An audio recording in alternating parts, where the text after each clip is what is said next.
welcome to the Composers Roundtable episode 4. This time we have a very special guest, Ben Osterhouse. We are very honored to have this guy with us. He's an amazing cello player, really, really good musician who also has dabbled in creating instruments and have created some fantastic instruments that I actually found out myself quite recently. If, Ben, you could introduce yourself a little bit, what you are and what you do. Hello. Thanks for introducing me. I'm Ben. Yeah. Welcome. So I play cello and I've been making sample libraries the past couple of years. Yeah, the whole thing with making music in a DAW has always been something I've thought was really cool. Well, yes, I actually have already a few questions for you, but I forget, I'm a little bit rude. I do want to say welcome to Reid and Simeon. I wanted to ask you immediately, I got really interested in this, Ben, how you started to do instruments, and I would love to, create instruments. That would definitely be the next step, but that to me feels like, oh my God, that's way too big of a step. So could you tell us a little bit how you got into that? Well, I was in grad school for cello. I was involved in the composition department, and I was interested in film music and game music and how would you go about getting started with that. And so I talked to somebody who recommended, well, you need to start looking into sample libraries, and they said the Composer Cloud would be a good place to start. And so I got the subscription and was playing around with it, and I thought I had never messed around with that kind of stuff before at all. So it was really kind of eye-opening to see what is out there. And I tried the strings libraries, of course, and it's like, wow, this is really cool. But also, I could make something like this. Like not something on this scale, of course. Different samples into a sampler and mess around with them. And that's kind of what got me interested in this kind of thing. And I started learning the scripting language because I've been meaning to learn more about coding and scripting. And so that was kind of where I it's like, well, here's one place to start with that. Ben, did you have any experience at all with scripting or coding before you made these libraries? A very long time ago in high school, I did take one class in Visual Basic, and I found it really, really boring. I didn't enjoy it very much. Although, once I knew it, I just had this idea, maybe I should make a prime number generator. So I made a prime number generator, and I actually really had a fun time doing that. And then I showed it to my brother, and he was like, oh, well, here's how you could optimize that. And so that was just a little project. I never came back to it, but I did remember how fun that was once I at least knew what I was doing. I should mention my brothers and my dad are kind of into that stuff, and they've always said it's the new literacy, you should learn that stuff, and I never got into it until recently. I was looking into the decent sampler, how to make a sample with decent sampler. It was like my brain just started going, whoa. I remember like programming BASIC on a TRS-80 in high school with the black and white CRTs and stuff. So it's like you get into that, and it's just a whole other world, but it's so powerful. You think it's going to be simple, and then it's not. Do you have any recommendation if somebody wants to just start to try this out? What would be a good, simple thing to not get too overwhelmed to look into? What I did, I think, is a good way, because like in Contact, you can make instruments without scripting if you just use the default features. And then you could just kind of start by trying one or two things to add on, like maybe try and script your own round robins or something like that. And I can see that being a good way to get started. That's kind of what I did. It's really easy just to drag a bunch of samples into Contact, and you're good to go with anything. Yeah. It's not really, you don't have to get very complicated with the scripting. I wanted to ask you about your first library, which was Cello Textures. How did that come about? Kind of what I was saying about with when I got the Composer Cloud subscription and was playing the strings. When I did that, I was thinking, okay, these are nice basic articulations, but there's all kinds of things that I like to do on my cello that are not basic, and are a little bit more niche. And so I wanted to make something where it would just be like a page that would contain a bunch of sounds that I like to make on cello, and they'd be kind of personalized in that way, and also hopefully sort of niche because they aren't articulations that would be your bread and butter, I would think. How long did that take to make? I spent about 6 months just playing around with Contact. It's pretty infuriating if you don't know what you're doing. It's a pretty small, simple library, but it took me a really long time. How did you figure out how to get it into the wide world so people could buy it? I just Google searched Contact instruments, and Contact Hub popped up, and so I emailed them and with what I was working on, and they liked it, and I decided to put it there. Actually, we have a question here. Somebody says, I think Ben is one of the most talented musicians in the sampling world. I'm really interested to know. I'm really interested to know what are the upcoming sampling projects he is developing. And this is from, I can't say that name, Nuno Malo. Yeah, I have been working on something for quite a long time.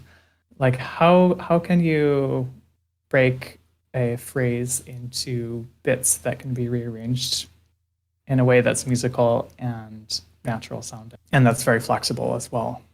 And so to do that, well, I don't want to get too much into the technical details because it could get pretty boring pretty quickly. Once you see it, it's pretty cool.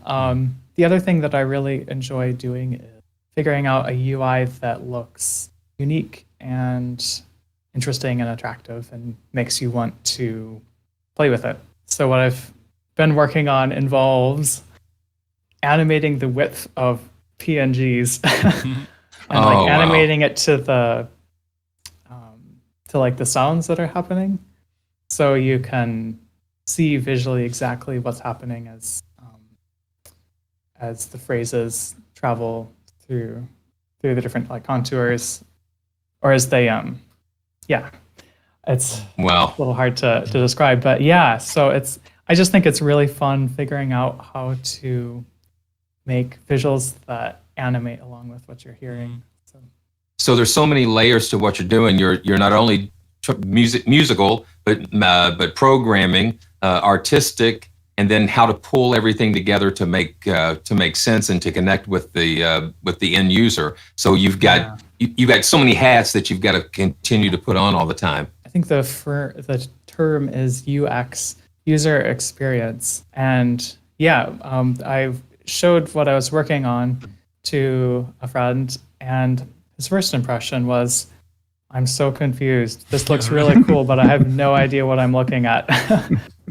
And it's like, yep, we gotta figure out how do we present this in a way that makes sense immediately. I can't speak for all you guys, but I have in the past at least focused on one thing, learning the piano or something like that. But it does seem today that it's a pretty good idea to spread out your wings a little bit. And you're not only a cello player, you're also a programmer and maybe now a visual artist in a way. Or you know how to program and get that in. And it does seem to me that that's where we're heading. So even though it's an instrument that somebody can use, it's still a piece of art in there. Yeah, that's what I see happening with a lot of libraries, is that it's just not a library. It is a representation of who the musician is, who the programmer is, because every library has a personality to it, and it's the personality of the developer. It's not like just going to the shelf and picking something off the shelf of the grocery store. You are handling something that's very personal to the developer,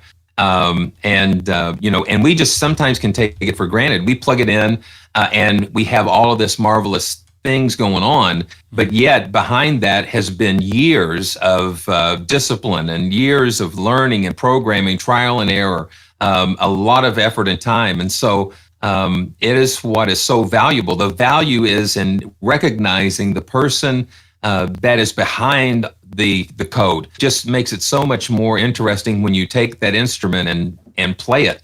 Gives you such a great appreciation for what you have. What struck me about you when I first saw StringFlow, which was the first instrument I got, I didn't get that was the second one you did.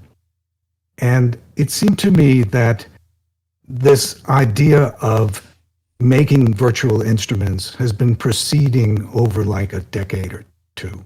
Gradual improvements, same people involved in it, and somebody will have an idea like legato or whatever, and then it sort of floats over. So, but what I felt about you is that you were young and you were relatively new to this. So you weren't carrying the baggage of all that other stuff. So your ideas were very original. You were creating products that didn't exist. Did you start from the idea of making things that you'd like to see that you didn't see as available? The way that I got interested in composing and have composed a lot is just recording a bunch of instances of myself and layering them together and things like that. And when you do that, a lot of times you end up doing the same thing over and over again. And I kind of saw this as, hey, maybe I could, make myself exponentially more productive if I just spend the time to record a bunch of things that I really like and then piece them together later. And so yeah, at the beginning, that was one of the ideas was for my own use, figuring out a new way to edit. Not necessarily to make an instrument, but a new way to edit different performances together. Do you find that you actually use your own instruments when you compose nowadays? When I started, I did. But the thing is, when you spend so much time working on something, and every time you open it up, it's like, okay, what problem am I gonna find this time? You start to have some trepidation when you're composing. It's like a PTSD. Yeah, it's a little bit of PTSD. So, and actually recently I have kind of used the ones from a couple of years ago, and there was this feature that I had forgotten I had added, and I was like, whoa, that's so cool. I'm so glad that I did that. Or it's also when you open up one of the patches and it's like, it was 18 knobs. It's like, we don't need 18 different controls here. Ben, do you think you compose more or less now that you're making music? Virtual instruments. Sadly, I'd say I'm definitely composing a bit less. Well, about that, though, one of the ideas as I was continuing to make these sample libraries was that this would give me a deadline to finish things, because you need to make demos to show off the instrument well. I mean, I don't spend as much time doing that as I would like because it takes so long to do all the other things. That is a part of it that I'm really glad that I get to do. Do you think that creating instruments changes the kind of music that you write now that you've been doing this? Previously, I tended to get kind of stuck in the details and try and make all of my own sounds. But just kind of seeing more about what's out there and what you can do with sample libraries, it kind of makes me realize, there are shortcuts here that I could be taking and could be getting better results. I think I'm thinking a little bit more big picture than I used to. Isn't that what composing really is? Kind of problem solving. That's the way I see it anyway. And you start to make things to make it easier for you more and more. Actually, there's a question here from Tras Muso, if I didn't butcher that name. Do you see yourself one day, Ben, in the future, branching out into making libraries for other instrument families, brass, percussion? I don't know how many more string libraries I can make. It's like I'm going to run out of ideas at some point.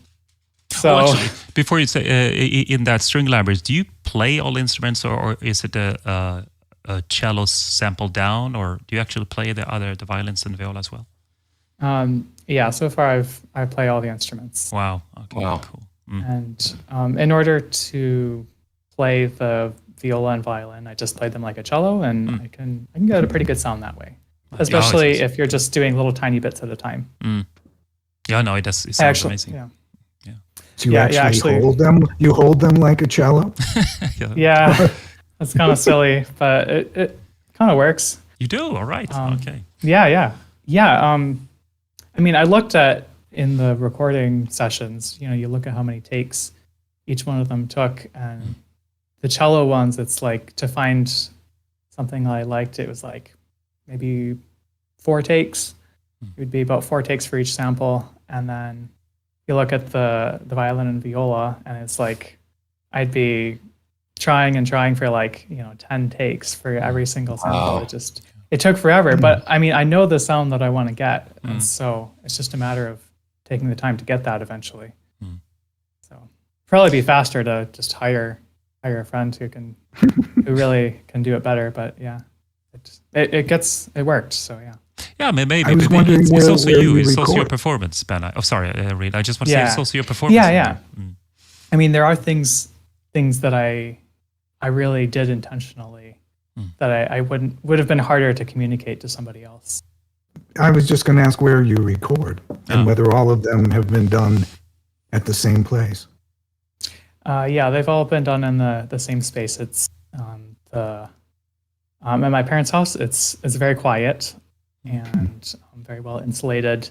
And the bedroom where I used to live is carpeted and full of boxes.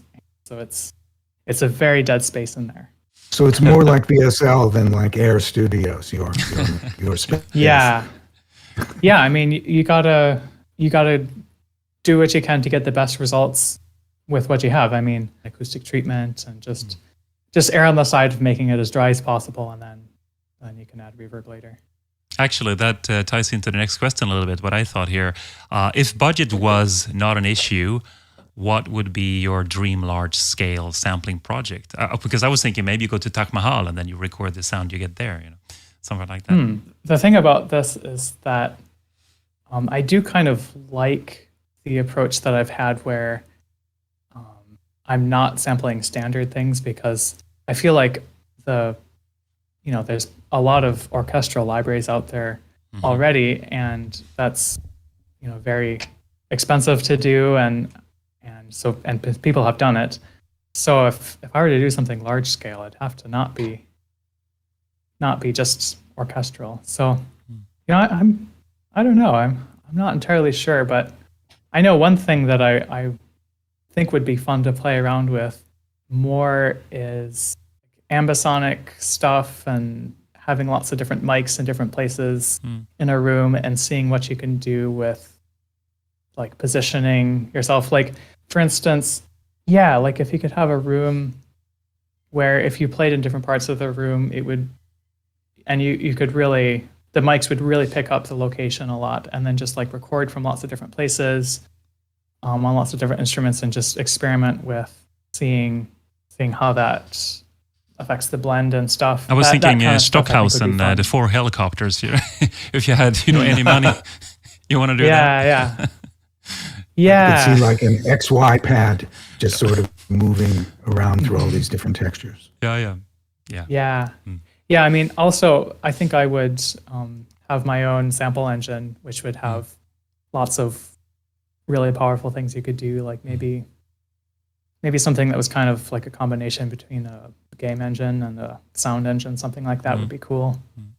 But all that stuff takes a lot of time, so... Yeah. I do want to say again, though, I think you're, for me at least, I think you're doing the right thing. You mentioned, there's a lot of libraries that have been done already, and maybe when you're starting out with libraries, I don't know, maybe your libraries is not what you look for. I don't know. But for me, it was just this is what I need. It's been lacking. I haven't seen it anywhere. So I think you're doing great filling that hole. Absolutely. Yes. Good. Yeah. If you've ever gone to one of those websites that talks about all the different sounds you can make on a violin, and you think that everything's been done in all like these crazy Spitfire libraries that have all these different things. And in fact, there is so many more articulations on a string instrument than anybody has ever tried to do with a virtual instrument. So I think, even sticking with strings, you could keep going for a long time with all the things that you like to do. You like to do arcs, you like to do different kinds of volume changes within your samples. Just think about what they do with Spectre Sonics, their psychoacoustic sounds, they're burning up their instruments and all kinds of stuff, so don't do that, but there are lots of things you could do, We have a question here, by the way, or two even. We'll start with Tatiana. Ben, I'm not yet familiar with your libraries, but do you include more modern, avant-garde, cello, extended techniques, or do you plan to do in the future installments? Not too much avant-garde, just kind of nice expressive stuff is what I've gone for. I suppose I did do the Ponticello crossfade with the dynamic layers, so that's a little bit avant-garde. One thing that's fun to play around with is horror strings.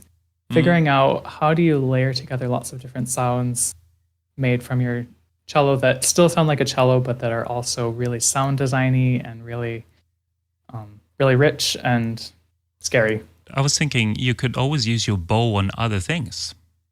That is not a yeah, cello. that's another thing. Your English-based instrument has a lot of sound designy stuff that could be used, Yeah. don't you think, for avant-garde? Yeah. You know, Yeah. the clouds. Yeah.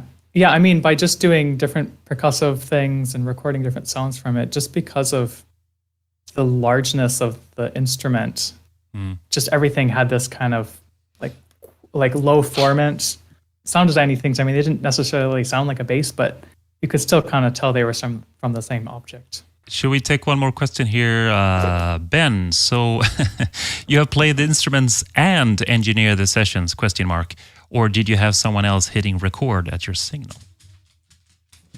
No, I just do all the recording and stuff. Yeah, it must be tough, actually. Yeah, getting into the flow of things can be tricky when you're like juggling, okay, I got my laptop over here and mics and don't trip over the chords, and it's but you know, you do it enough and you can kind of get into a rhythm and still be able to make the sounds that you want to. Tajana says here, maybe you should try going granular, or ? I don't know. Is that something you're interested in? Oh, yeah. I've been playing around with making granular stuff in Contact. I don't know if it would be stuff that I'd want to release, but maybe I'll put out some examples of it, of the things I've done. I mean, you just end up with all these crazy mashed up textures, which are kind of cool, but also it's like, I don't really see what use there could be for this. So When you start the recording process, do you always have a plan for what the final instrument is going to be, or does it develop once you start working? Does it go in a different direction? yeah, sometimes it goes in a different direction.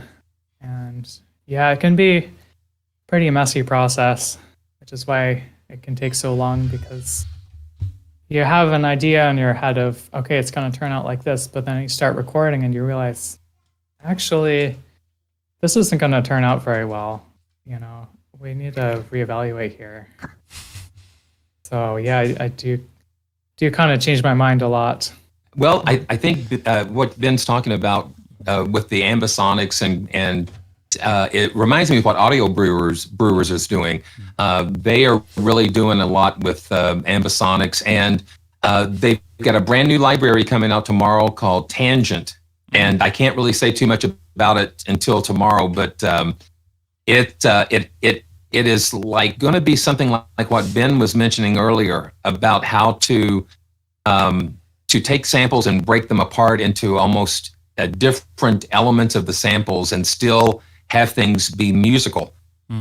So it might be interesting, Ben, to reach out to Alejandro at the Audio Brewers, because there's some really cool things they're doing. Like with the positioning and things, I was surprised with VSL's Great Rieger organ. I had read a post on VI Control where one of the engineers was making some comments how they actually used ambisonic mics during that sampling session. So ambisonic seems like it gives you an interesting way to record something and change the mix after the fact, which makes it very powerful. And with the things that we're going into, I think, we are on the very bleeding edge of immersive audio, and I think Apple is kind of pushing that forward a little bit by introducing that with their Dolby and the submersive audio, the Atmos and stuff. So I think, the earlier that you can get in on something like that and begin to experiment, I think it's a very exciting prospect to be able to sit with a pair of headphones, just headphones, and it immerse you into a totally new environment. So it's an exciting time, and it's very exciting for you because you're just getting on the ground floor of all this. So there's a lot of great adventures and discoveries ahead for you and for all of us. Yeah. I think you're right. Actually, I just wanted to say that I've tried a few of those instruments that have a bunch of small, tidbits or wave files or sounds, and then you sort of click random, and then you get new sounds. The whole point is that you can get sort of this endless of combination. But the problem with a lot of those is that half of them really are not that good. I mean, it depends what you're after, but they just doesn't really become an interesting playable sound. Like somebody says there's an infinite amount of possibilities. It's a very typical cliche, yeah, but maybe only a third of those are really useful. So it's the same thing here, that it needs to be instrument that also have that in mind, that it's not just random, but it's also useful sounds, even though they're random.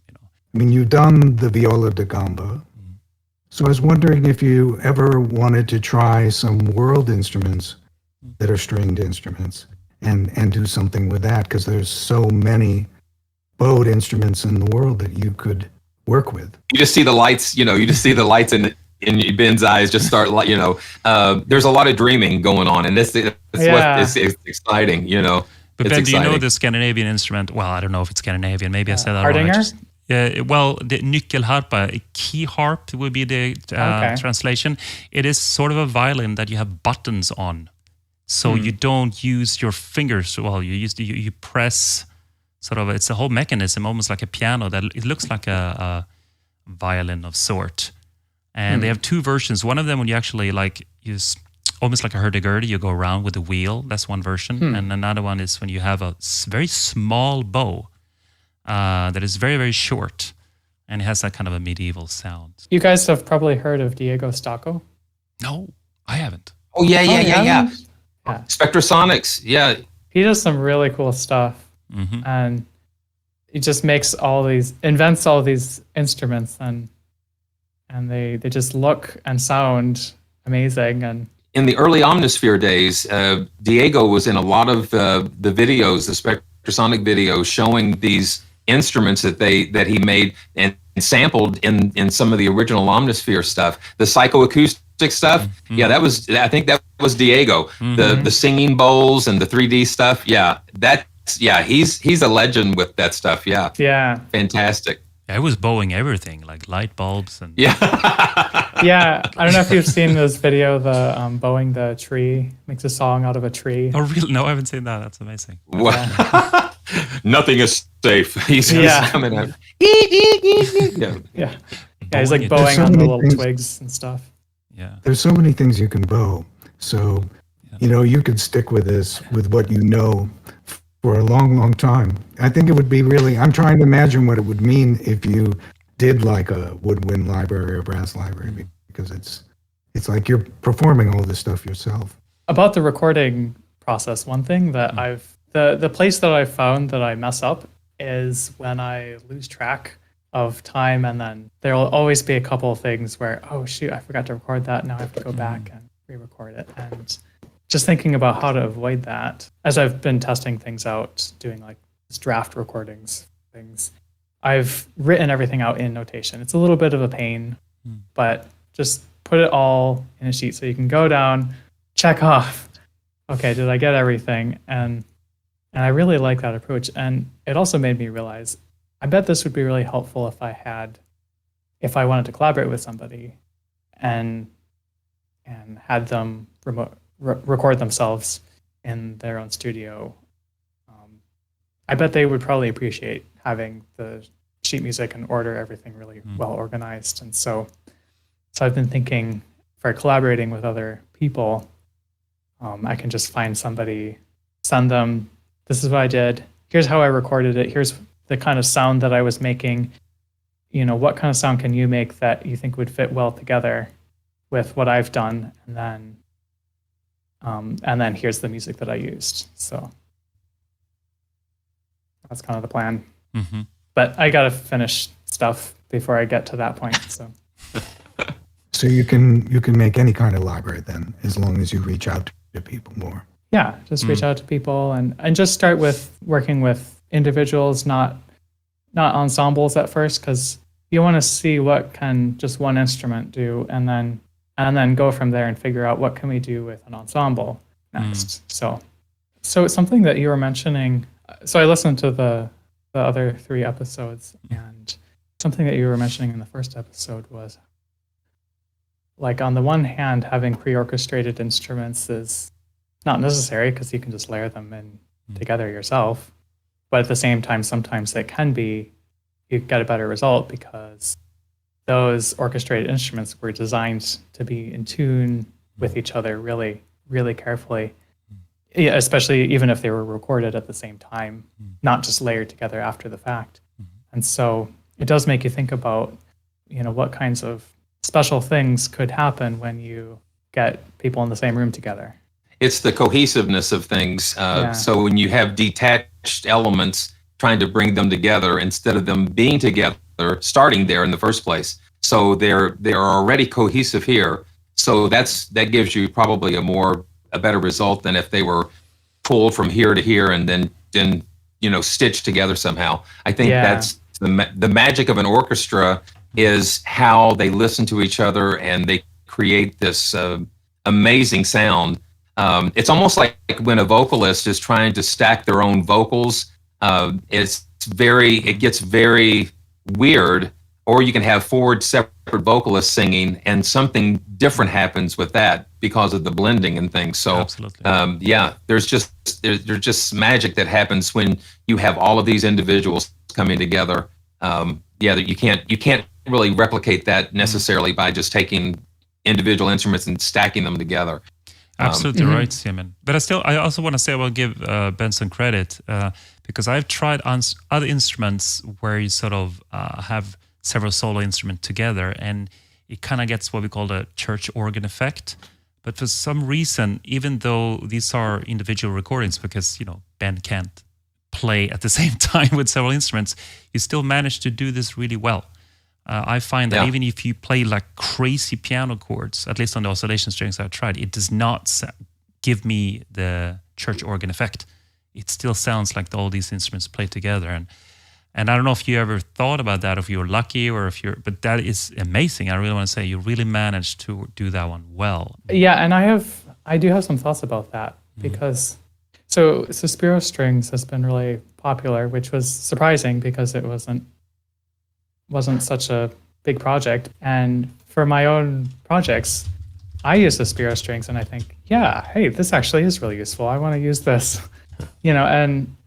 and the reason I think that it's useful or that it fits into the mix well, and I've heard this from other people as well, like they can just stick it in and it's not going to mess stuff up. It'll be there and it'll add something, but it won't overpower.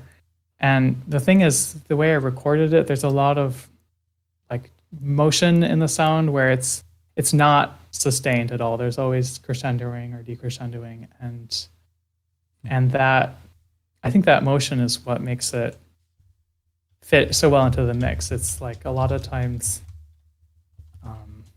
or like when you play 2 notes together, the way that because the motion is random, they kind of go back and forth. You can hear one being prominent and then another being prominent, and it's kind of a nice interplay. And I think that's why you don't get that church organ effect. Can you describe what Spiro Strings is for people don't know it? It's a very simple library. It's swells and sustains on all of the string or violin, viola, cello, and bass. So it's like four articulations. The swells articulation actually consists of a bunch of different length swells, and you choose which length swell you want by just dragging a slider back and forth.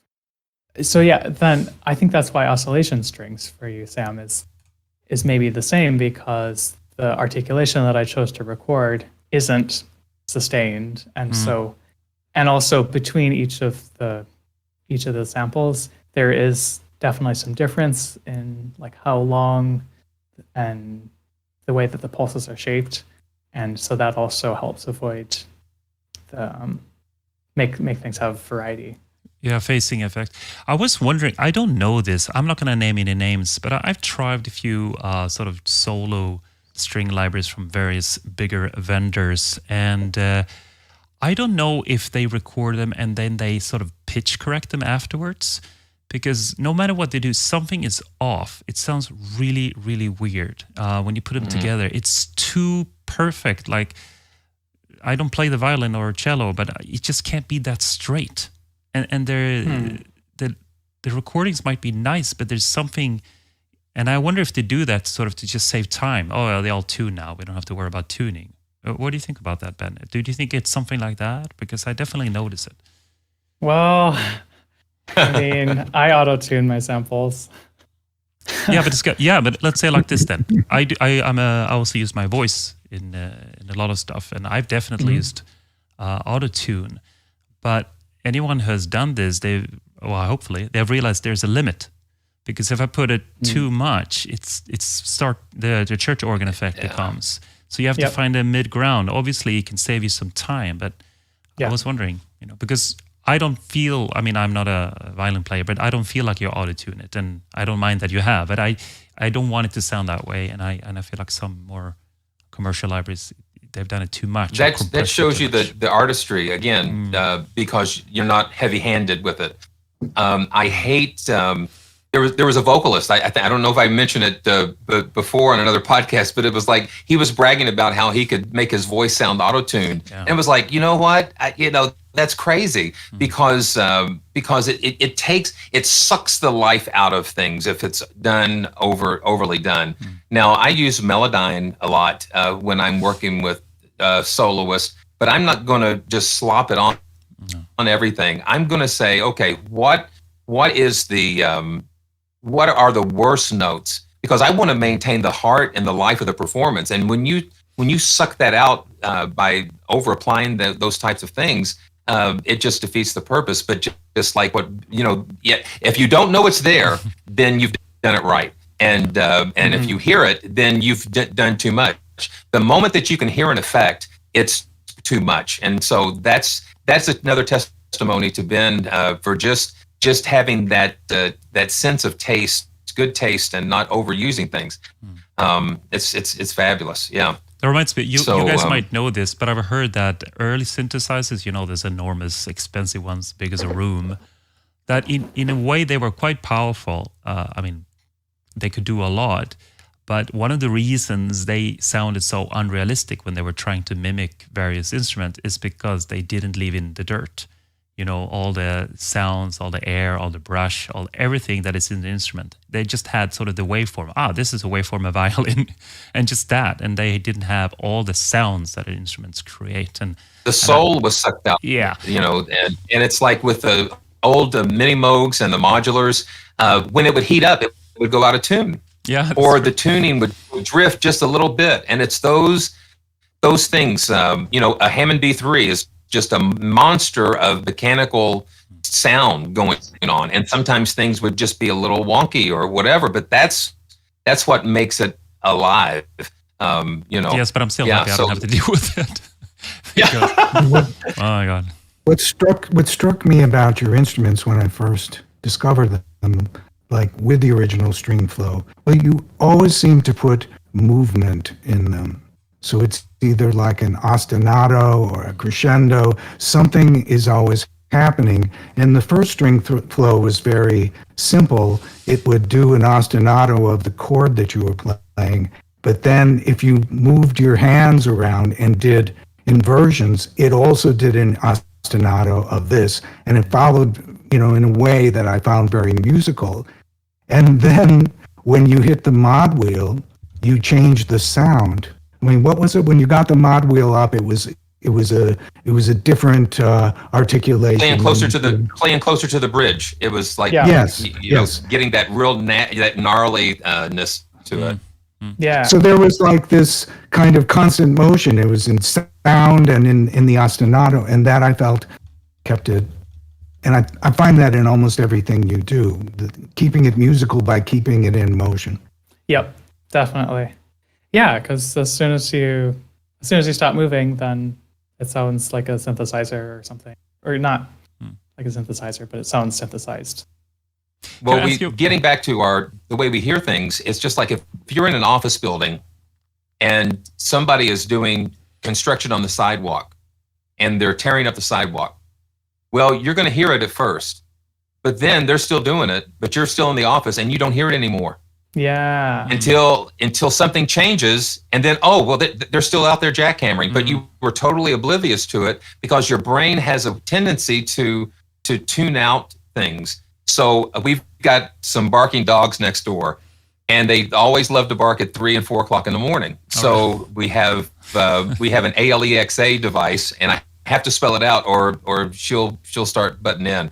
But there's so my wife will roll over and say, ALEXA, play ocean waves, and so the ocean waves come on, and so it helps to mask that. So our ears and our brain are so amazing how we hear things, and I just call it the jackhammer effect. So when things are looping and static and everything, you stop hearing it.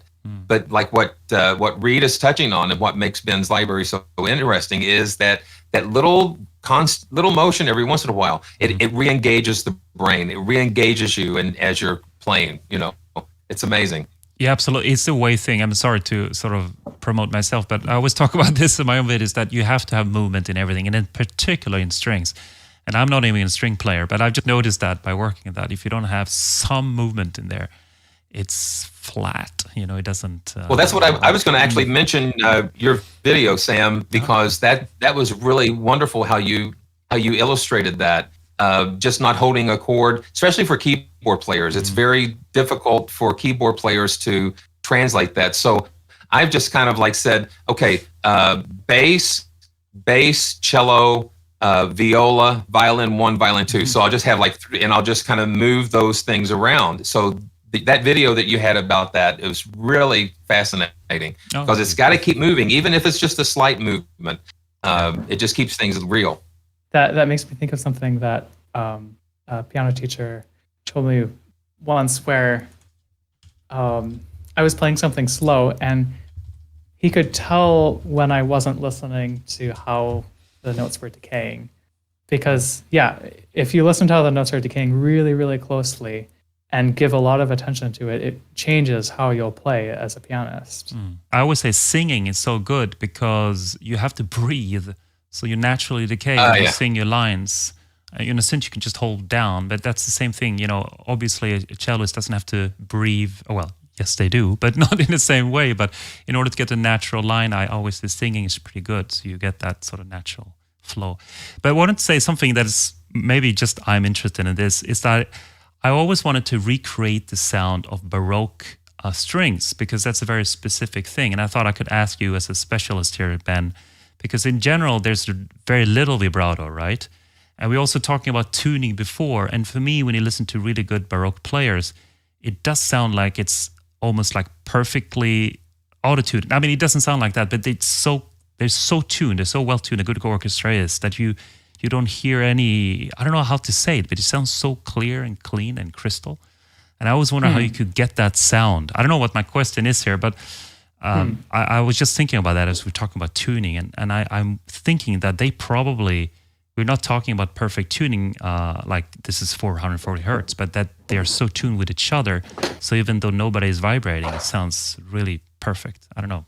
I don't know if you can say on that. But I mean, I've been interested in Baroque music in general as well.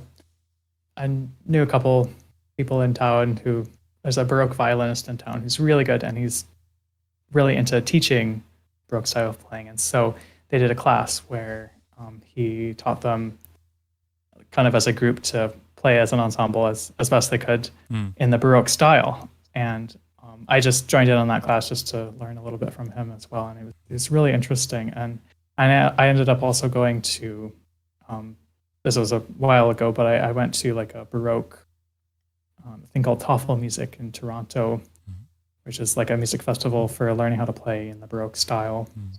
It just makes me think about, have you heard of the cellist Stephen Isserlis? No, I'm really bad with names, but I will check it up now. It's a niche thing. Well, not really a niche. That I much love in these the things. cello world, at least. But so Stephen Isserlis, in my opinion, he's my favorite cellist. Can you say the name again? Sorry, Steve. Stephen Isserlis, Isserlis. Okay, I'll go check it out. And he plays, so he plays on gut strings, which is what. Oh yeah. Just they're not technically gut; they're like synthetic vinyl or whatever. But it's the same kind of thing where it's not steel strings, so there's a lot more springiness to them, and because of that springiness, the pitch is a lot less stable. It's just slight warbles, and then the tone as well is less stable. There's more of that kind of imperfect, kind of like what you're talking about with the Moog, I suppose, Simeon. But and he was saying that because of that, sometimes you can get away with using a lot less vibrato, and it still has a lot of character to it.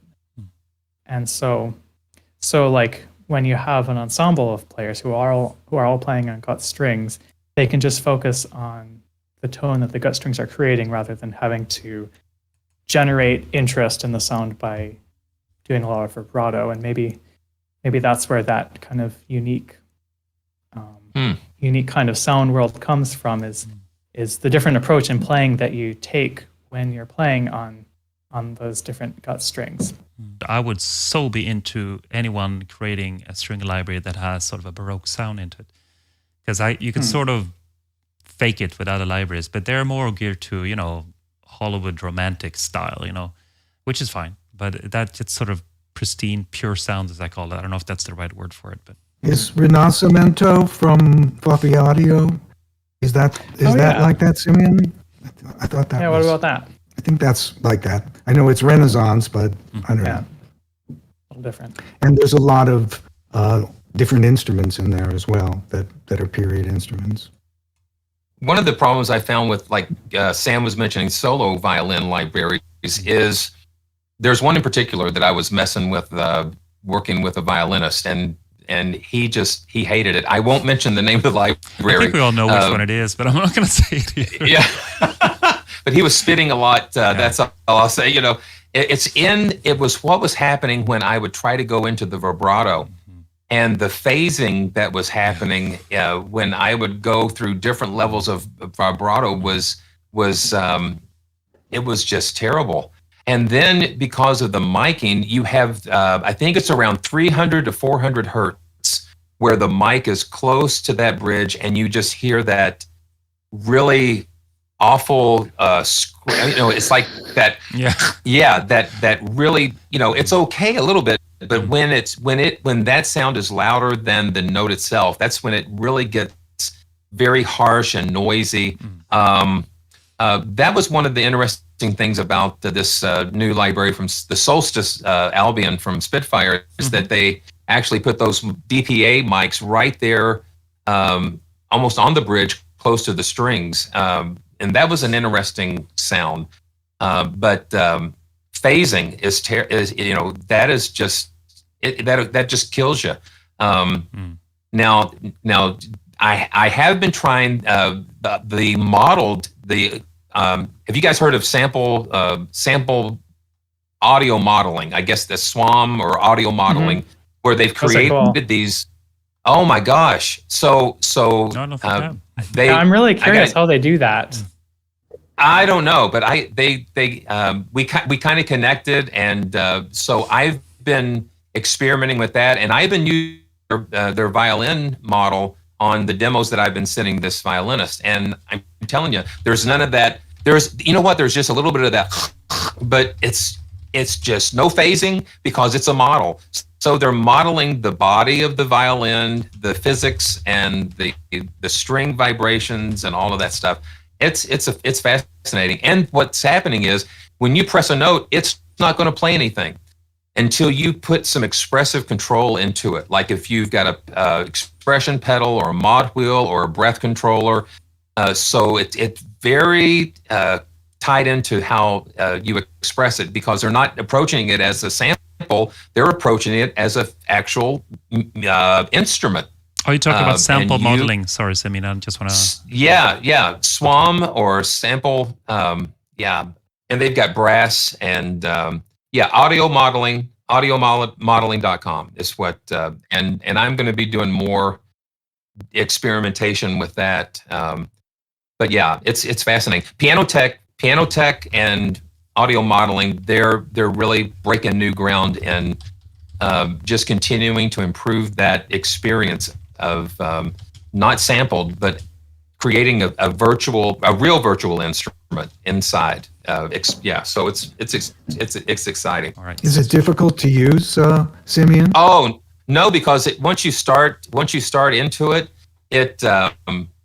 it kind of just pulls you into it. When you start hearing the sound coming, from your input, it makes me want to get a breath controller. I mean, I think Yamaha, back with the DX7, when they introduced breath control, they were so far ahead of their time, and it was never adopted. And I'm thinking now, okay, so you're talking about breathing. Like if you're playing a brass instrument and using a breath controller, you have that restriction where the sound will drop off if you stop breathing into that controller, just like a mouthpiece.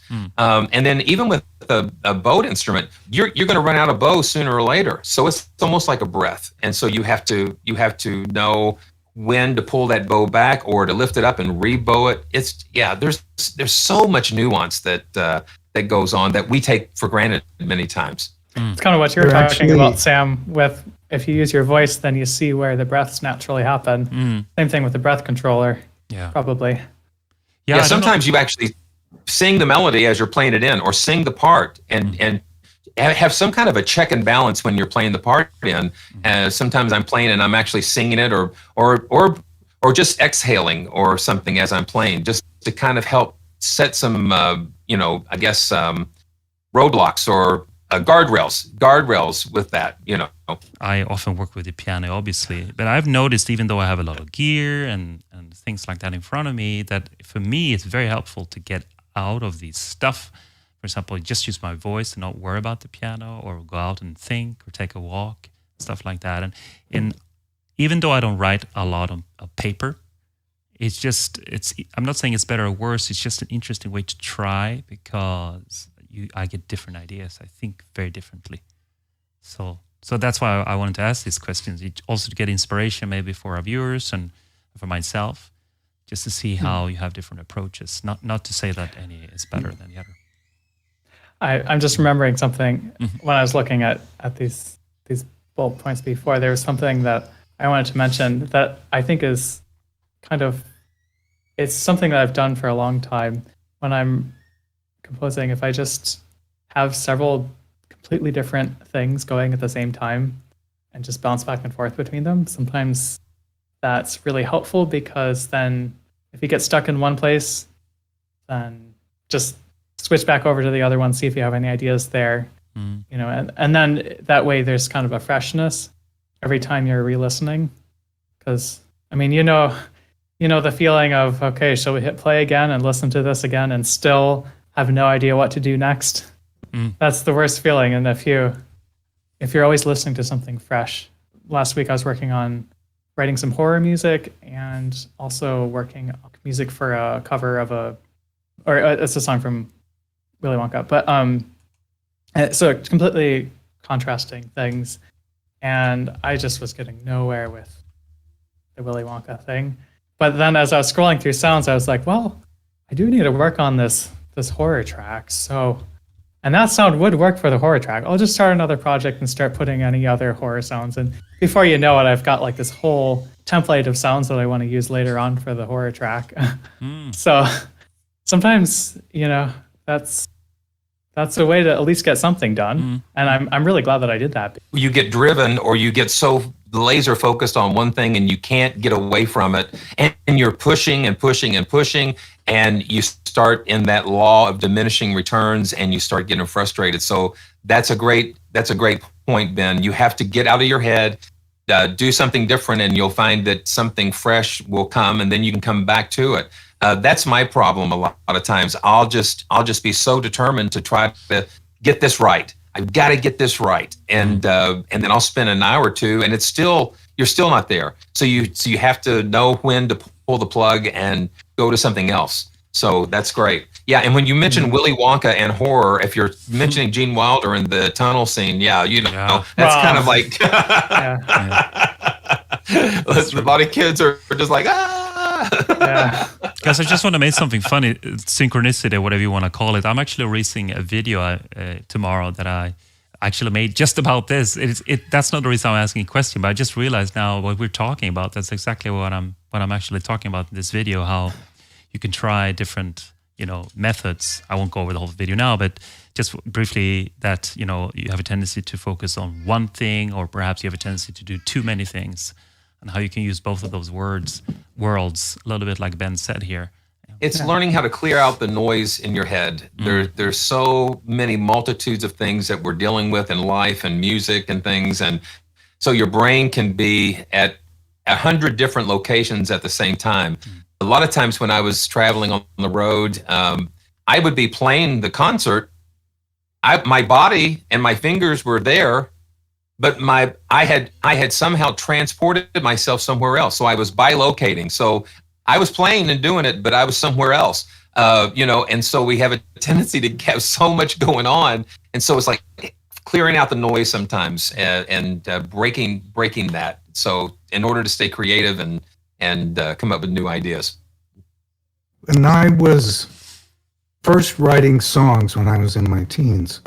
I'd play a chord progression on the guitar, and then I'd write lyrics to it. And after a while, I had my favorite chord progressions. So like all the songs sounded the same because the chord progressions would bring out similar dull melodies.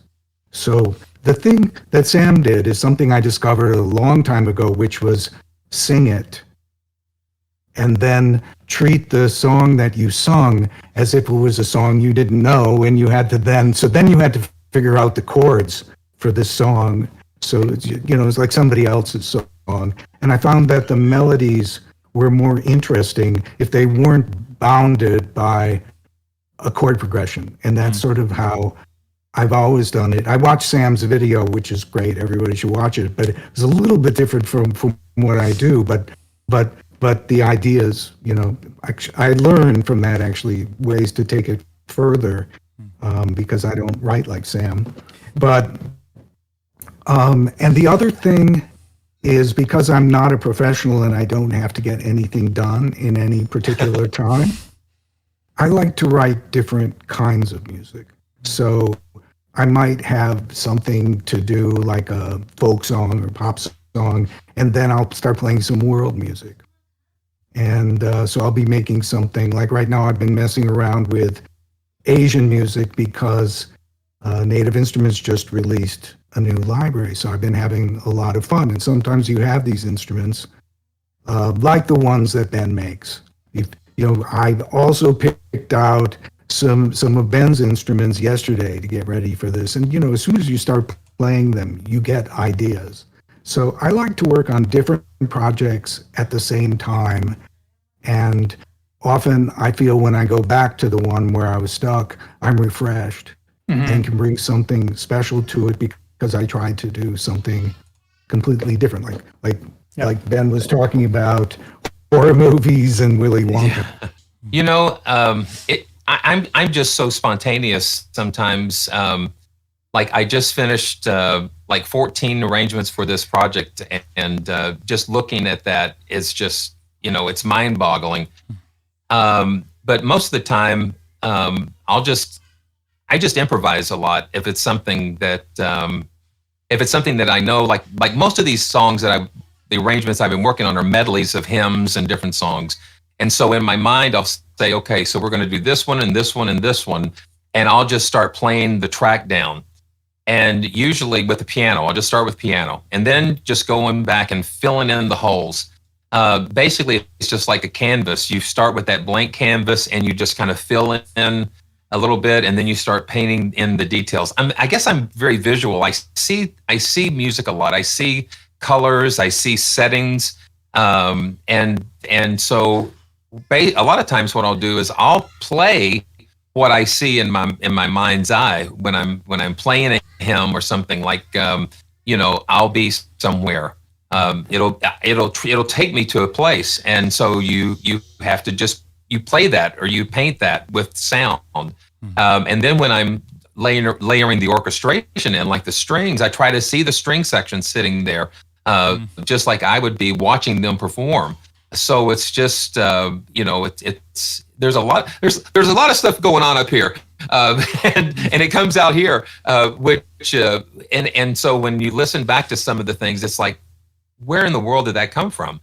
Because sometimes it's just like, I didn't do that. But I'm just very visual. in my mind. I see colors. Sound is colors to me, textures, and it's very interesting. But it's great you say this because it's not that easy to. And I was going to say, if it ain't broke, don't fix it. If that works for you, that's just amazing. And sometimes it's difficult to explain, but I think it can be sometimes interesting to hear that you're more of a visual guy. It seems like if you see things. And I do go into the piano roll sometimes because sometimes and then my typical template, I guess, if you would have one, I would have a high string, low string, and then maybe the bass, and then I might have like a lead violin to go on top of that.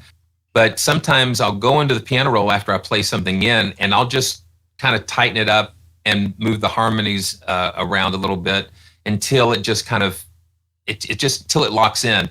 There's just a feeling that you get when you listen to something back, and it's just like it ain't happening. But then all of a sudden you push play, and then it just like it all congeals and comes together, and it's just like, yeah, that's it. There's just something that happens when things come together. I get very frustrated in the very beginning. I hate doing the mundane things. Mundane is just not very fun, but it's necessary. It's very necessary because I hear things. Taking piano lessons was very frustrating to the piano teacher because I would hear it, and practicing was very mundane. So I would just hear it, and I would just play what she played, and it was just like it was very frustrating for them. But learning a discipline, the discipline part is very important because and I'm working on that aspect of it, because if you know other things, you can do more things. If you know the scales, if you know these certain techniques, if you learn the right way to play a violin, it's going to be able to open up new worlds to you. So in a way, I have so much sounds in front of me that it's so much gear in a way that it's an overwhelm. What we're going to choose, and I have so many possibilities of my knowledge of chords and everything, right? So I've noticed that if I hear something in my head and then I start to play it on the piano, I have a tendency to get lost in all the options I have, and I forgot the original idea that I really liked. So I have, this is kind of a discipline for me. I've started to discipline myself to get down the initial idea as fast as possible without messing with it. So for example, if I hear something, a melody in my head, I record that instantly. I don't mess it. There it is on my computer. And then maybe I can take my time to voice that and see what I want to do in orchestrations. Because personally, if I don't do that, I start to play so much with my chords and ideas that I actually forget the idea. I think what it is you're going back and forth between improvising and other things, right? Because like when you're improvising, it's all kind of subconscious flow type stuff where you're not really thinking about what you're doing. And then once you're working out the details and the monotonous, boring stuff, that's the more consciously thinking about, okay, I need to do this because of this, and they're kind of two different ways of thinking. Well, it's like dreaming, picturing your dream home. Then you have to hire the architect. Then you have to hire the guys to dig out the foundation. You got to hire the brick masons, the interior decorators. The visualization is the fun thing, but the work after the fact is what's hard. And I think the improvisation is basically like, putting the dream out there, and then you've got to call the contractors in and start building the house on top of that. Good analogy. You could say starting is creativity, or visioning is creativity, while finishing is productivity in a way. I thought about that the other day. I got inspired by a text I read. And maybe everybody knows about that, but I actually haven't thought about that before. So for me, that really helped me. David mentioned in the comments it's called synesthesia. Synesthesia. It sounds like you have synesthesia, probably. All right. Yeah. Whatever it is, I got it. Yeah, where you associate colors with with sounds, right? I think. It sounds like you have that. Yeah. Nice. And just seeing visual things. And I think a lot of and it's kind of like similar to the guys that can recite pi down to the 1,000th decimal point or something. These mathematicians, I heard something, one of them talking about when they see numbers, they see these really abstract shapes, and those shapes translate into numbers. So, we are fearfully and wonderfully made. And I'm just so amazed. The more that we take so much for granted about how we see, how we hear, how we experience the natural world around us. And like Ben, like improvising is part of the subconscious. There's so much going on. The depth of creativity and how to draw that out is incredible, because like I talk about this all the time, is like our brain is like it remembers everything that it hears and sees, and it's stored in different parts of the brain. And it's so funny because like on this last live stream, I started just hearing this F chord, this F riff on this guitar, and instantly I was singing, "I will walk 500 miles." It's just like it triggers things, it pulls emotions and things. And it's amazing. Do you get, if I play a sharp 9, do you have a collar for that or something? Do you know what I mean? Do you hear? You hear it? Yeah, you can. Yeah, emotion. Yeah, it'll bring emotion. One of my favorite chords are whatever the 11, the 9 sharp 11s or something. Mm-hmm. I don't know what they're called, but I know they sound great. Yeah. If you play C with a D triad on top, you get that sharp 11 sound with the 9. And the tritone things, those are really awesome to get into. Yeah, absolutely. No, that's great, because I don't have your gift there, but I do have a sort of reference, a feeling of the different chords. Yeah. So I can't hear pitch. I have a pretty good, I don't have perfect pitch, I'm trying to say, but I can hear intervals and stuff like that. But chords I hear, and then I have an association to them. So I guess you have colors now. I just find that fascinating. All right. So I wanted to ask you, nobody is writing pen and paper anymore when they compose music then? Actually, I should say, and this isn't that recent, but so I was writing a cello and electronics piece a few years ago, and I did that all with pen and paper to write it, because what it was is I took a 3-second delay, and I figured out all the different ways that you can play with yourself in the 3-second delay, like things that you wouldn't expect to do with that echo. And it was just like a single line that you play. So I just wrote it out on paper. Wow. That is cool. Yeah. I'm going to try that. Well, okay. So how it started is I was driving to Indianapolis for an orchestral audition, and I had my Zoom recorder, and you can set a delay in it. So I set a delay, had them in the headphones, and I just started like singing and doing rhythms and stuff. And I started finding all these really cool things you can do with just that delay.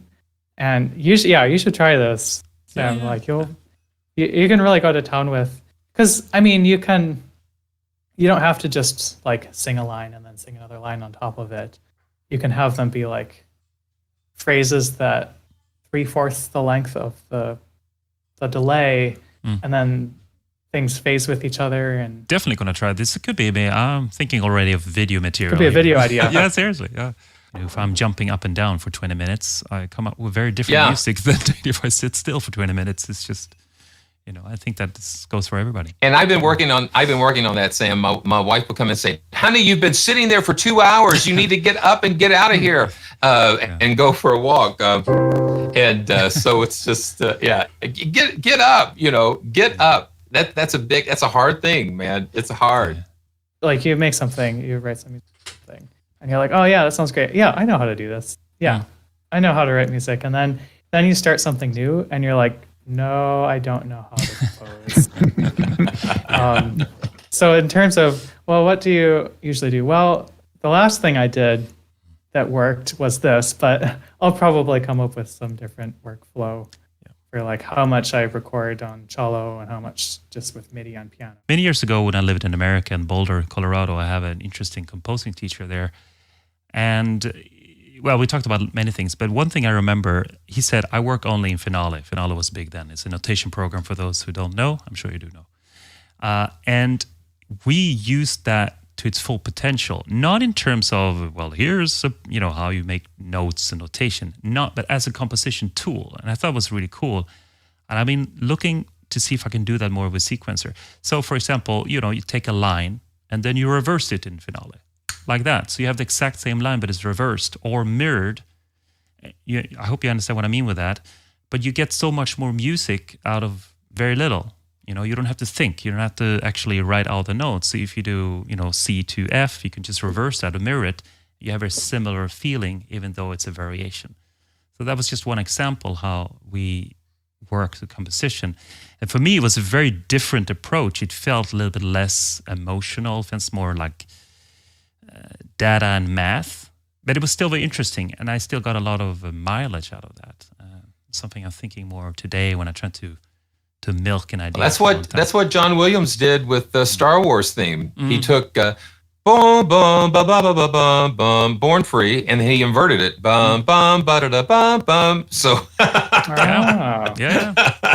Actually, all of his themes are extremely simple like that. But effective. Yeah. Oh, nice voice there. This is silly, but just for fun. Mac or PC, and why? Mac? Never had a Mac before, but I got a Mac Mini like a couple of weeks ago. It was my first. Well, I mean, I've seen Macs before, but I've never actually had to deal with them very much. And yeah, it's kind of an interesting learning curve figuring my way around that. You have a Mac now. I got a Mac so I could pile VSTs for Mac, but that's another story. I'm a PC person. I don't really know anything about Mac, so I don't know if it's better or not. But yeah, that's a whole other. But do you find anything now that this is better with a Mac or worse or something? Let's see. Well, I don't know. I mean, it looks a little nicer, I guess, but in terms of, I don't know. It's hard to say. Okay. Windows 11's coming. That'll be interesting. It was never supposed to come. What's the name of the composer, blogger? I don't know if her name is Catherine Marie Dorn or something like that. Catherine. Yeah. I know who you're talking about. Cinesamples. I'm getting the name wrong, but she used to work at Cinesamples, and now she's a successful film composer. Anyway, she's a YouTuber, and she just did an extremely comprehensive video about all the reasons why she switched from Apple to PC. Oh, really? And many reasons, but price is definitely, you have to pay a lot of money. That's the reason. To get an Apple computer, and you can get something, you can get the same kind of power for a lot less money. And she had a lot of reasons. But I think that's a big one for me. That's all I need to be concerned with. The Apple tax. The Apple tax. Yeah. Well, Mac seems amazing, and I've never had it, but I'm always impressed by the computers, and I know a lot of people who swear by them and all that stuff, and I have nothing against that. I'm not a fanboy, or I really don't care as long as it works, but I have to say, when I look at the price tag, it's an easy choice. Well, I've got a 2013 MacBook, and I've got tons of iPads, and the MacBook on the road. I mean, still a 2013 MacBook. It's still doing pretty good, and playing like one or two virtual instruments on it live. It seems like it's still keeping up. The scary thing about the new Macs using the problem is the memory is soldered into the motherboard, into the logic board. The expansions, that's the biggest drawback to, I think, the Mac the Mac world, because used to, you could put your own hard drive in, you could expand your RAM if you wanted to, but because they're making things so thin and smaller, and everything is soldered to the logic board, so you have to anticipate. Okay, so do I want 16 megabytes of RAM, gigs of RAM, or 64 gigs of RAM? And you have to do that going in, because once you're in there, and then the issue with SSDs. So you've got SSDs soldered to the logic board. And there's this thing, okay, so how long is that SSD going to last?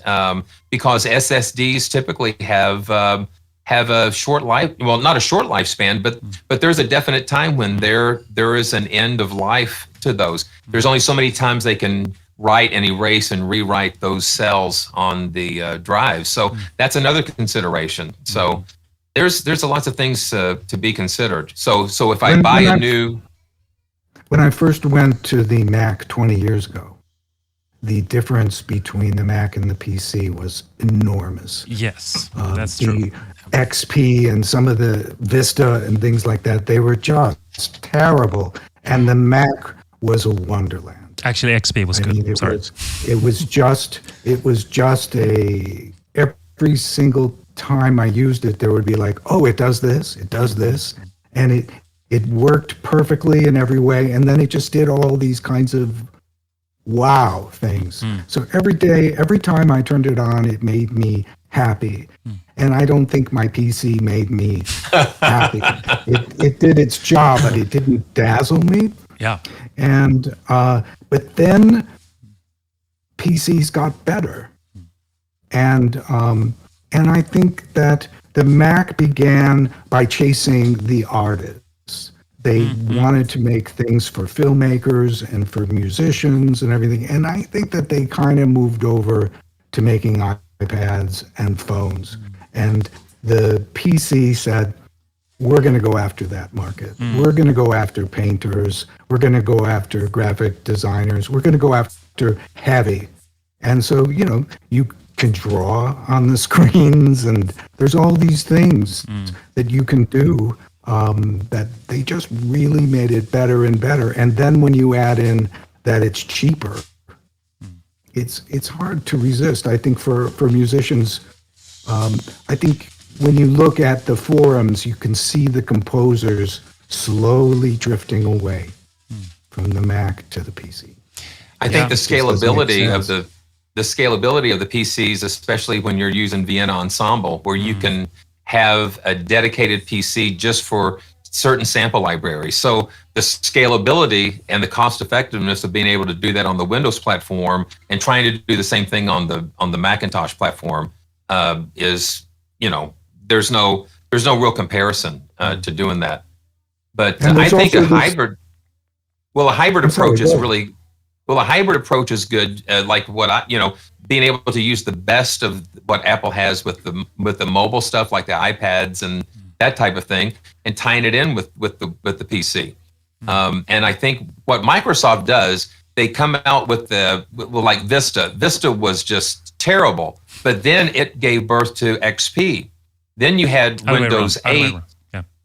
Oh, Never mind. XP Okay, came before, so- but XP was pretty good. Okay. So then they mess it up with Vista. Yeah. Yeah. But then they fix it with Windows 7. Windows 7 was just great. And Yeah. then they mess it up again with Windows 8. It's true. Then they try to make a turn with Windows 10. And then finally, here we are at Windows 11. And early reports from Windows 11 are saying that it is going to be the new XP or the new Windows 7. So it's like a cycle.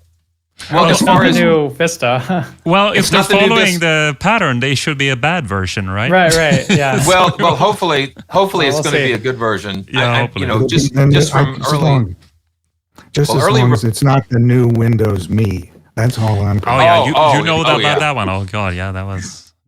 So, yeah. I have a confession, which is that when I had somehow given up music for many, many years and just couldn't get myself back to turn the DAW on, I had anxiety about that. And I started composing on the iPad. I got all these applications, and there are in fact some pretty good DAWs on the iPad. So I started writing music on these DAWs on the iPad. And a lot of the things that we're familiar with, like FabFilter and things like that, you can find on the iPad, only a lot cheaper. And so I started writing music on the iPad, and then I eventually realized that was a ridiculous thing to do. And because, it had no memory, it just kept crashing on me. So I then started up with the iPad, with the PC again. Right. But it got you back there. It got you back into it because the way the iPad is, it's a very personal thing. So it's instantly on, and you connected with it very easily. So it's like it brought you back in. I get. And Yeah. there was a whole community. There's something called the Audio Buzz Forum, where people Oh yeah. that I was very active in, and they talk about all this. And in the audio bus forum, people think a $10 synth is like crazy expensive. They want it for free or $5, but like $20 is, it's just a whole different way of looking at things, because they don't want to pay $10 for, and oh boy, if you switch to virtual instruments, I could just imagine what they think, with Spitfire and some of these other libraries out there. Or orchestra tools. Yeah. But it just was so much fun but it was the iPad that got me going, and I totally recommend anybody who is wants to put a toe into this kind of work, and they don't have the money for something, get an iPad. You can program synths on it. You can write music on it, and a lot of the stuff that's available for a lot of money is available very cheaply on the iPad. Actually, it is the best, but I do want to say, and I'm not a proponent of tabs, but Bandlab exists now for free on tablets as well. It's not as good as GarageBand, but that's also a possibility. Well, now with this latest, they've got Bandlab Studio now that is a PC application, and it integrates with Cakewalk. So you can do a composition on the iPad and open Cakewalk, pull it in, the multi-tracks in. So they are fine-tuning that a little bit with collaboration and stuff. Yeah, so you can do your composition on the tablet. You can even, they've got one of the best browser-based DAWs. It uses the Chrome. And so, but everything, they're Cakewalk and Bandlab are building a really interesting ecosystem for collaborative composition. So, exchanging things, audio and that type of thing. So it's that's coming, and that's a really cool thing. You can do it on your phone. Do it on your phone, your iPad, and everything will tie in together. You can pull it up on your DAW, and everything kind of translates that way. So that's a real exciting thing that's coming, or that's being refined and developed. Nice. There's two things. There's Cubases, which is a really nice DAW. And everything you write in Cubase can then just be dragged into Cubase. to Cubase and taken to another level. And the other thing that I think where the iPad is actually superior is it has a lot of touch interface instruments. Yep. And some of the stuff that they have is quite miraculous. And there are things that, for some reason, like Moog does a lot of synths for the iPad, and they don't do them for the PC or Mac.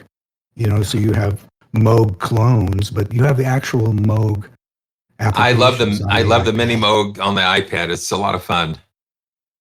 Yeah, I've heard that there's a reason that for the music apps, they usually stick with Apple, and it's because if you're trying to test out if it works, there's only a limited number of types of iPhones or tablets out there that are Apple, but like the Android, there's just so many things to have to be compatible with. Yeah, absolutely true. And so it's just a huge, huge pain. So as far as Android music apps, I've always had an Android phone, but I got one.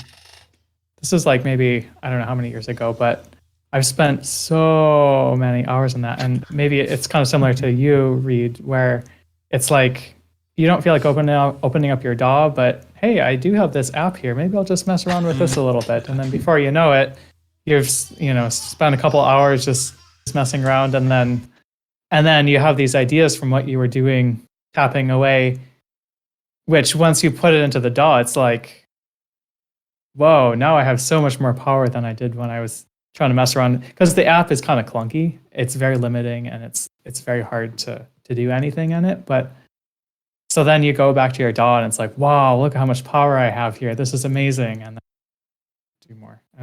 But that's the magic of using the mobile. Yeah, there we go. Yeah, it's got this really cool modular synthesizer. I've spent so many hours like just playing around with linking different things up to make really weird sounds.